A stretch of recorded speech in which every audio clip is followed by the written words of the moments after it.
اهلا بيكم اعز الناس في قناه اعز الناس. النهارده بقى حلقتنا حلوه جدا لان عبد الحليم عايش ما ماتش. ايوه، عبد الحليم عايش ما ماتش، مش بس بفنه، لا، بلقاءاته وكلامه وتسجيلاته النادره والحاجات اللي اول مره دايما نشوفها او نسمعها عن عبد الحليم. عبد الحليم زي ما جبت لكم صور ليه، هجيب لكم كمان حاجات نادره جدا يمكن تكونوا ما شفتوهاش قبل كده. يلا بينا نخش على الفيديو، بس ما تنسوش اللايك والاشتراك في القناه قبل ما ندخل على الفيديو. يلا بينا.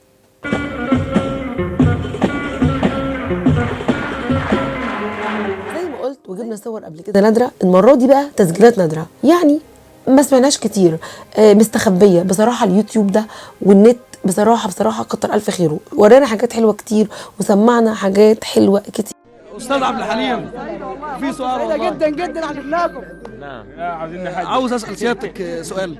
ليه دايما احنا بنشوف سيادتك لابس لابس قميص وبلوفر وبنطلون بس بدك اهم حاجه انت لازم تحرجني، ما عنديش غيره.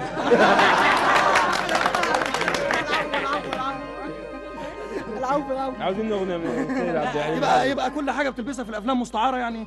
مستلفه. النهارده بقى الفيديو ده عن النوادر، هجيب لكم نوادر وتقولوا لي برضو في التعليقات سمعتوها قبل كده ولا ما سمعتوهاش قبل كده. شفت نفسك؟ لا. ليه؟ ما بقدرش الا اشوف نفسي في فيلم ولا اسمع نفسي. انما انت عارف انه افلامك القديمة عملت عند الناس شيء حلو يعني. ما اعرفش، يعني جايز، لكن انا شخصيا لا، ما حدش كلمك؟ يعني اهو اللي هيكلمني مين؟ مش اصحابي؟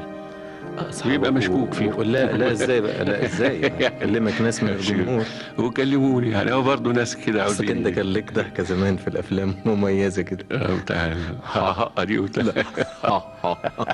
طب ما انت كويس بتقول احسن مني. هنشوف لو كانت حاجات مثلا سمعناها من سنين برضو هجيبها، لو كانت بالنسبه لنا لسه قديمه ما سمعناهاش هتشوفوها معايا. ما رأيك فيها وماذا تتوقع لهما؟ كويسين وأتوقع لهم النجاح.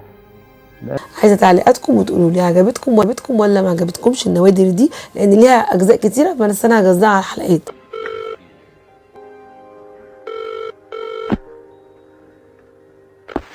ايوه. الو، مين؟ اهلا. مين؟ عبد الحليم. ايوه يا حبيبي، صوتك عرفتك. ازاي؟ صباح الخير. صباح الفل. ازي صحتك؟ ازي صحتك؟ كل سنه وانت طيب. انت بالصحه والسلامه. بتعمل ايه؟ بقول لك ايه خير؟ انا بكلمك عن طريق الاذاعه، بيسجلوا لنا المكالمه. لا يا طب ده كويس عشان بالمره نعيد على اللي يسمعونا ان شاء الله. كل سنه وانت طيب. انت طيب حبيبي، الله يخليك. بقول لك قاطعني وكمل الغنوه، هو ده حاجه جميله قوي. طيب ايه؟ عبد الحليم السعار عبد الحليم السعار. لا انا ابتديت وهو كمل كده يعني السعار. انا بصراحه معجب بيك جدا يعني، وبحبك من زمان يعني، والأغنية من احنا الشعب سمعتها في اول صدر عالي يعني، وبصراحه عايزك تهدي لي الصوره منك يعني. اديك صوره حاضر عينيا الاثنين. طب دلوقتي قبل عبد الحليم ما يسأل كل واحد عن اسمه وبسرعة يبعت سلاماته لأهله في أي مكان، عايزين إيه أغنية عاطفية لعبد الحليم؟ قول لي حاجه. يا رب تكون النوادر دي فعلا عجبتكم. فاز بالاغلبيه، نسمع بقى. قول لي حاجه، اي حاجه، قول لي حاجه، اي حاجه، قول بحبك، قول كرهتك، قول وما يهمكش حاجه، قول لي عايزك، قول لي. ما ينفعش اطول اكتر من كده فيها علشان طبعا ليها حقوق طبع ونشر. ايوه. حاجه غريبه، انا عمري ما شفت يعني اسم اتعكس فبقى مؤلف. اسمه ملحن ومطرب كبير اتعكس فبقى مؤلف، يعني بدل محمد عبد الوهاب بوزقار المطرب، واخد بالك؟ فده راح قلبه عبد الوهاب محمد، قال لك لا انا الاول.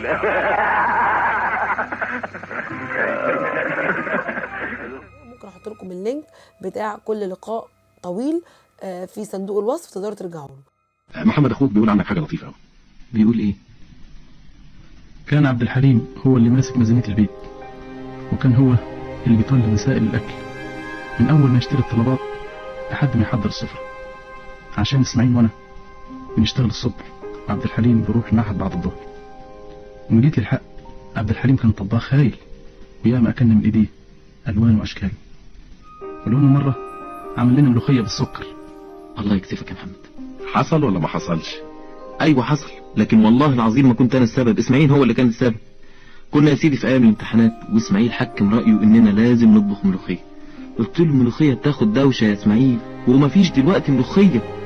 قام قال لي انا نفسي في الملوخيه. يا سيدي دي الملوخيه لسه بشاير. قال لي ارجوك يا عبد الحليم عشان خاطري انا نفسي فيها. اعمل ايه؟ نزلت اشتريت الملوخيه وبعدين جبت الكتب وفضلت اقطف في الملوخيه واذاكر واطبخ واذاكر، افصص الثوم واذاكر، اسلق اللحمه واذاكر، واعمل التقليه واذاكر. ومن دوشه المذاكره وبور الجهاز جيت اجيب بطرمان الملح، جبت بطرمان السكر. وكان يومها اسماعيل عازم جماعه اصحابه وبقت يعني فضيحه. بس ما تنسونيش بقى باللايك والاشتراك والفيديو ده كمان هيعجبكم. شوفوه. هو داخل على فيلم دلوقتي.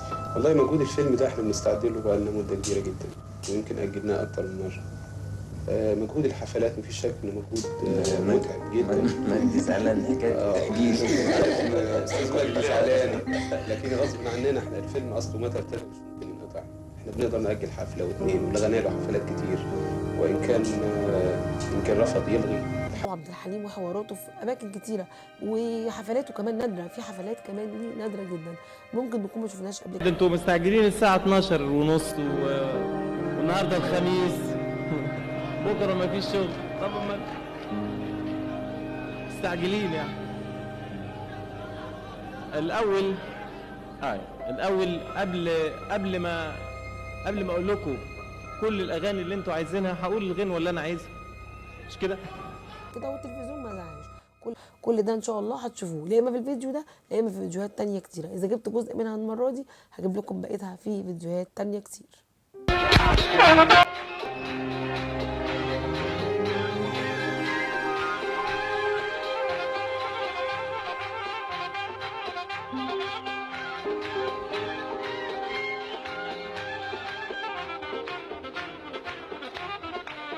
متنسونيش بقى باللايك والاشتراك في القناه عشان يوصل لكم كل جديد بنقدمه مع اعز الناس يا اعز الناس. في ناس بتخلق من الألم